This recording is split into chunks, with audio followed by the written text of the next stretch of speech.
American peoples who built a lot of earth mound structures and whose cultures are distinct from those of the Mayans and other Central Americans. Do not automatically trust anything you read on the Examiner website. The Examiner is a content farm that allows anybody to write whatever they want, anything with absolutely zero oversight for fact checking. All right, that's enough of that. So I just want that.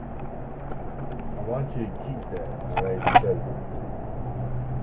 Because this is the game they play, man. This is it right here. This is the game they play. We just read. You know that the Lords of Totonicapán? That was from the kings of these cultures, not from these guys hundreds of years later saying, I know the truth. You don't know. You're not part of this. It's us, actually. That's what they always say. It's us. Egypt was us. All these places was us. We're the Israelites. Okay, you know, we just read from the kings. We just seen the reporter on Fox News give all the information with a well-known book writer, researcher, who wasn't saying no, and he gave a website you can look up. He actually hired professionals to find this out. This is real. Why don't you see him anymore? They don't want him. He's too dangerous. They don't want him. He fall out of line. When you fall out of line, they just pick the next route. Right? Right? Alright, so we gotta look beyond all of this.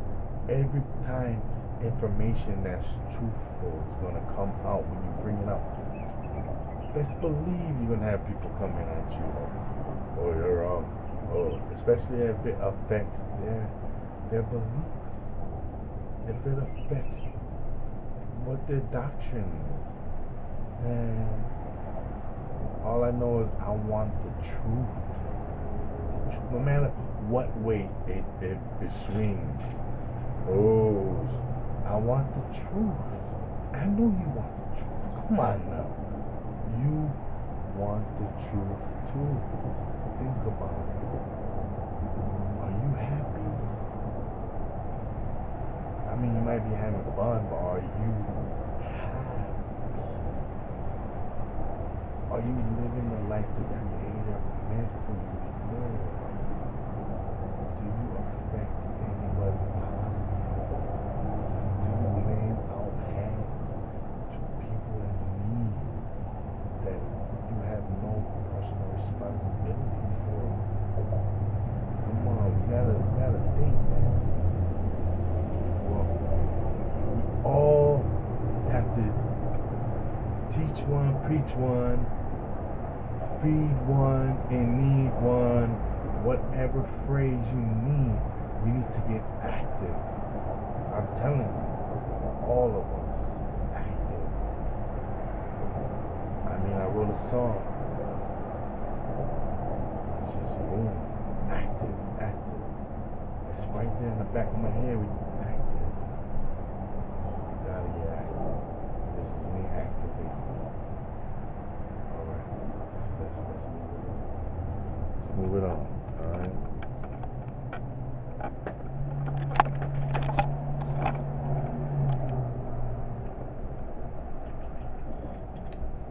Alright, so we go over here and we got this is a book. Aztecs and Mayans. It's about Aztecs and Mayans and Toltecs. Alright. Mayan word called Balim Akab, which is very similar to the Hebrew. Let's see if I can find it. The Hebrew Balim Yaquab, which means Lords of Jacob. And what does this mean? Lord Jacob. Yaquab, Jacob. So who is this? Balaam Akkad, Mayan forefather from Tulan. The forefather. Forefather Jacob. Or the lords of Jacob. You can look this up. The Aztecs and the Mayans spoke Hebrew. Check it out. Alright, let's move on. Alright, so this is called, this is another thing from the Lords of Toto Nikapan, right about the ancient origins. So this is from the New Evidence of Christ in Ancient America, pages 4573 to 74, published by the Book of Mormon Research Foundation in 1999. Again, look this up in the ancientamerica.org library. Alright.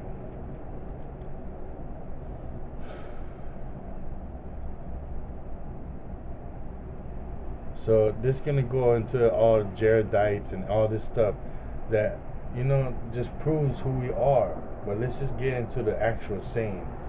So it goes, the three wise men, the Nuhals, the chiefs and leaders of three great peoples are the others who joined them, called Umame, the ancients, extending their sights over the four parts of the world and over all that is beneath the sky, and finding no obstacle, came from where the sun rises, from a place called Patulan, Pasivan. The principal chiefs were four. Together these tribes came from other parts of the sea, from the east, from Patulan, Pasivan. These then were the three nations of Kishe, and they came from where the sun rises, descendants of Israel, of the same language and customs. When they left Patulan, Pasivan, the first leader was Balam Kitse, by unanimous vote, and then the great father Naksit gave them a present called Giran Gagel.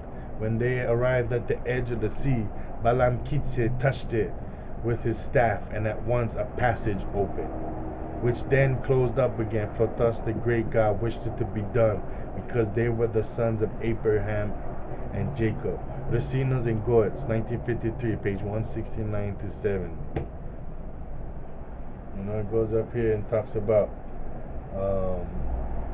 you can look this up, it talks about Malachi's time in 600 BC, during the Jewish king Zedekiah's reign, and the prophet Jeremiah. So, you know, it's got a lot of shit in here, but you can check it out for yourself. Let's move on. We're getting in it. Alright. So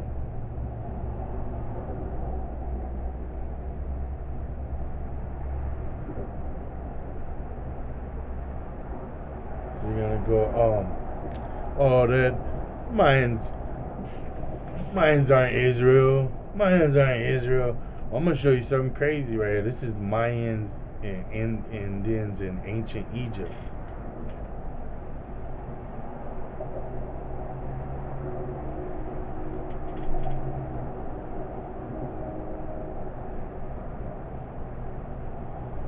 So Brian Forrester, he gives tours out there in Egypt.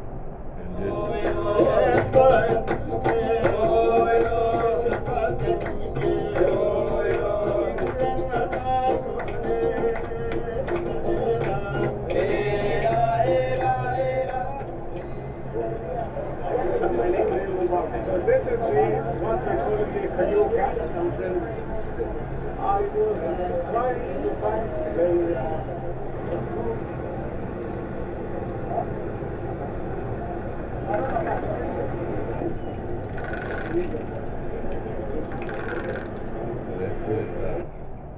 this is the tour.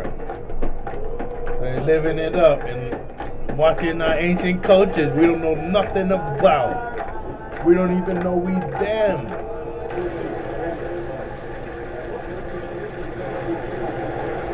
You gotta get with it. Get with it.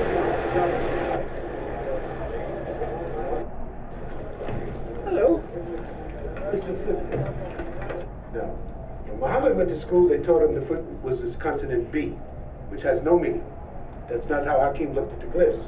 He understood this to be the knee to the bottom of the foot, and it meant reliability, and was pronounced Bay. The Greeks came along, made it beta, B, no meaning. It had a meaning, reliability. What does this mean? Well, water, reliability. The priest was known as the man who knows water, or the one who works with water. Now understand, this was major occupation. Water was a key understanding these people. So you'd have a hydraulic engineer, somebody who builds the trenches, somebody's a dowser, would find the water, many, many different things. So the Ascot priest was very important. The one who knows water. Why is this the bay here? Because you can rely on the one who knows water. That's how we read clips. Not consonants, A, B, C, D, Jack and Jill went up the hill to get a class of that. I brought a note here in the 2000s. There was a man named JP who was married to a Mexican lady named Myra. She was of Mayan blood. I was back in that same chamber just before talking about Sate. She got a grave and said, Stephen, come here, I have to show you something. What? She said, this is a Mayan headdress. Sure, this is not native Commission. It's quetzal feathers. Look. It looks like a Tahitian headdress too. He's having himself disguised as a Mayan. So maybe there was a contact. Look, and Mayan. The other one goes back at least 3,300 years. In Egypt. So this is some more evidence we know they have that there was contact partnerships between the Mayans and the Grecians. And when I even other Africans came to America and traded metallurgy for corn, which are not native to Africa. Come on, and guys. the Grecians had come there. So we've heard rumors for years of Egyptian Commission glyphs on Mayan temples. I've yet to see a picture of them, but there supposedly are Commission glyphs somewhere in Mayan temples that's yet to be found. Look, Commission glyphs, they were here. hieroglyphs in Mayan temples. Supposedly.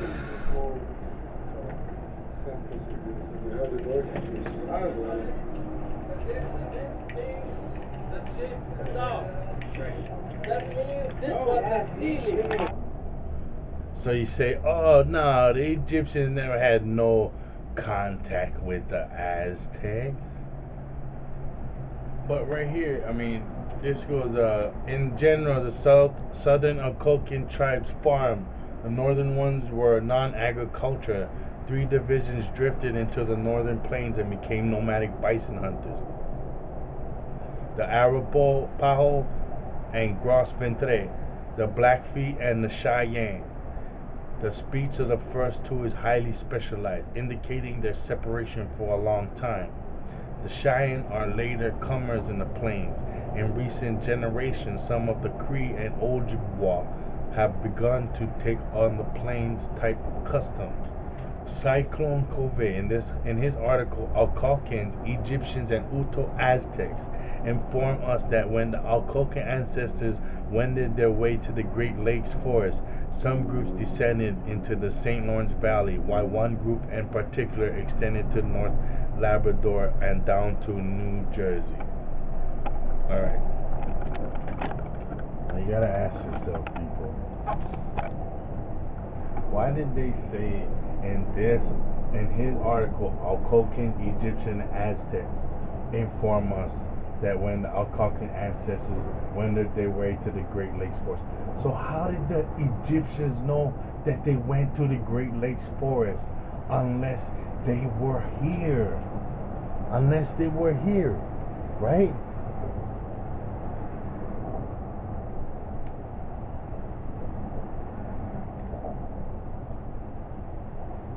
Right? No? I mean, right here it is. Look. Ancient Egyptians, Grand Canyon, G.E. Kincaid. This guy is the Indiana Jones, bro. Where do you think they get all these movies and these shows from? From history, from you, from all these other cultures. This man is Indiana Jones. Shit, man. I mean, keep going. You can find this up too. All you gotta do is write ancient Egyptians in the Grand Canyon. This is a gold artifact. This is to the Egyptians. Was found in an Egyptian tunnel. So they already named it an Egyptian tunnel because they ain't playing. They know what's up. Look at this. This is in the Egyptian tunnel, ladies and gentlemen. This is not in Africa. This artifact in the Smithsonian is from the Grand Canyon. Come on now. We need to get with the program, man. We stuck in the past. We in the wrong past. I don't know what past y'all in. I'm trying to get the truth. Alright? So, you know, we go over here, and this is real history www.com. Alright? So this is Mesoamerica, ancient man and his first civilization. So this talks about all the Aztecs and the Mayans, right? So if you go down, look at the pictures. Look at the facial features. A lot of these pictures are of Negroid faces. Like, look. You know, look at her Asian eyes. Look at her medium-sized nose, her high cheekbones. Look at all these people. You live around or play or have cruise with some people that look like this. Come on now, this too. Look at that. You know people like that. I know somebody like this. That's for sure. Shit. These are the Mayans and the Aztecs. This is Guatemala.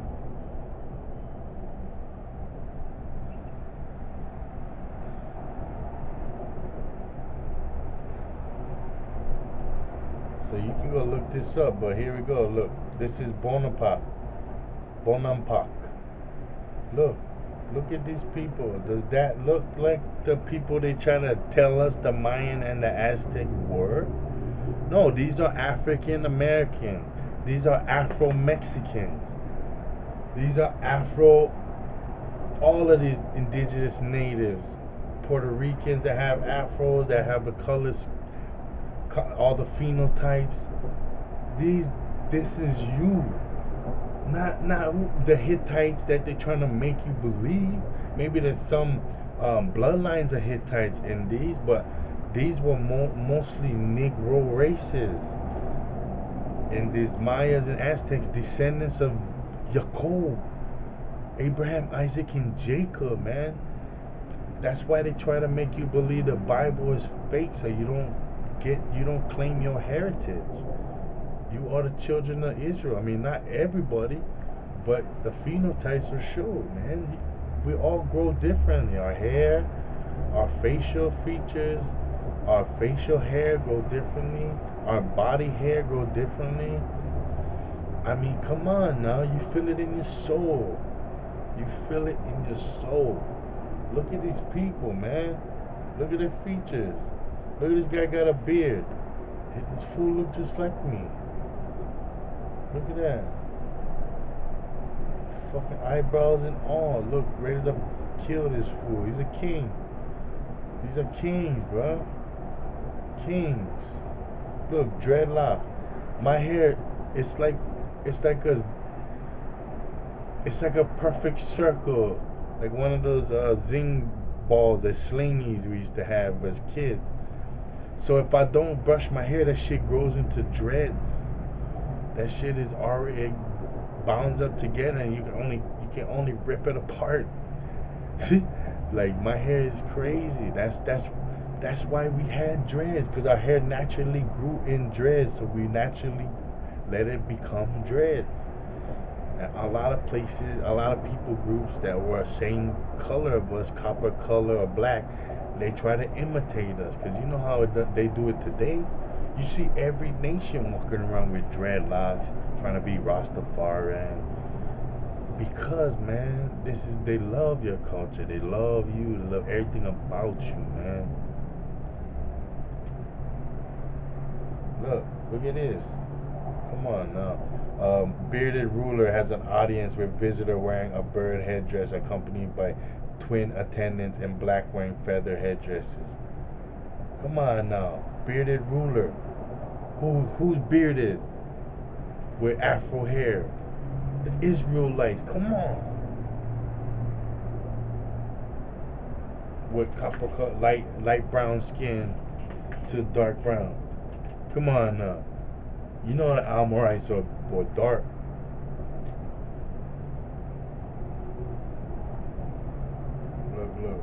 look. Don't this brother look like Sammy Davis Jr.? I mean, shit, what? Sammy Davis Jr. Look, it already come up.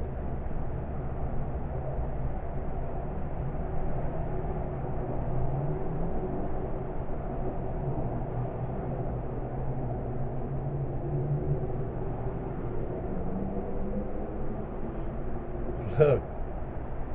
Come on, look at that. I'll just pick anyone. Look at that, and I'll look at this. Come on now. Huh? Oh, they tell me that's not Sammy Davis Jr.'s grandpa. Great-great-great-great-great-grandpa. Ruler being dressed with giant animal headdress. Come on now. Let's get with it, man. Focus. Go look up this website. Find some truth. Print up some of this stuff. Show it to your friends, man. It's time for us to wake up. We must wake up, people. Wake up. We're in the land of Nod. Wake up, wake up, wake up. It's the first of the month. Yeah, get up, get up, get up. Alright, let's move on.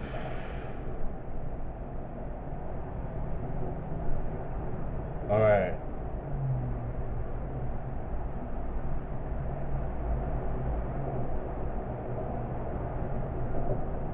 So you don't think Utah's important? All right, let's see what the Mayans thought. I mean the Aztecs thought. Montezuma. There is a curse that's keeping people from finding this treasure.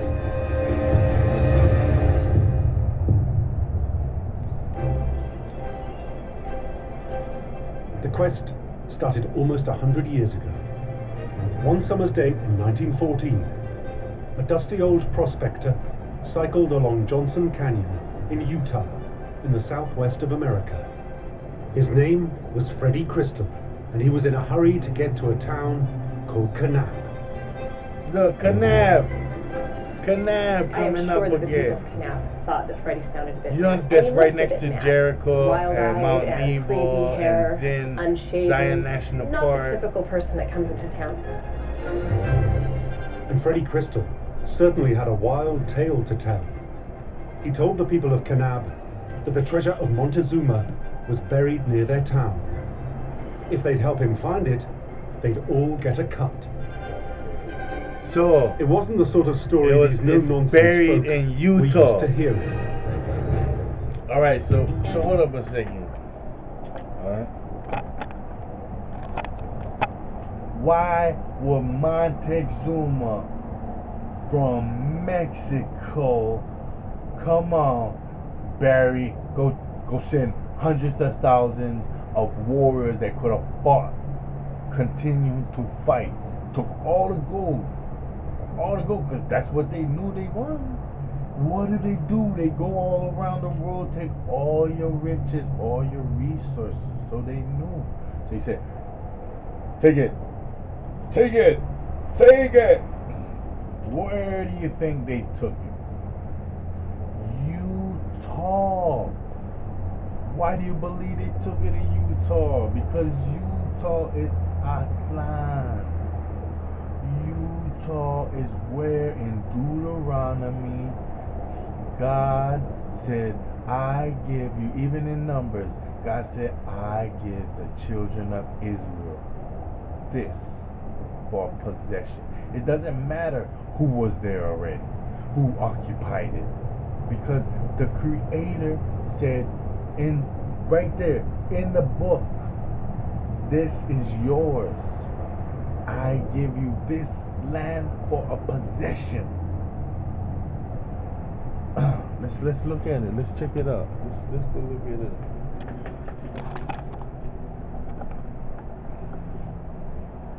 Alright, let's go. Bible Hub.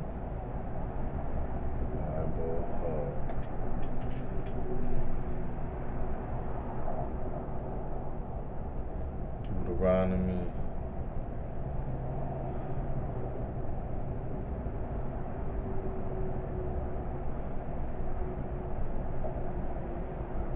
Okay, so it goes, And the Lord spoke unto Moses that selfsame day, saying, Get thee up into this mountain Abarim, unto Mount Nebo, which is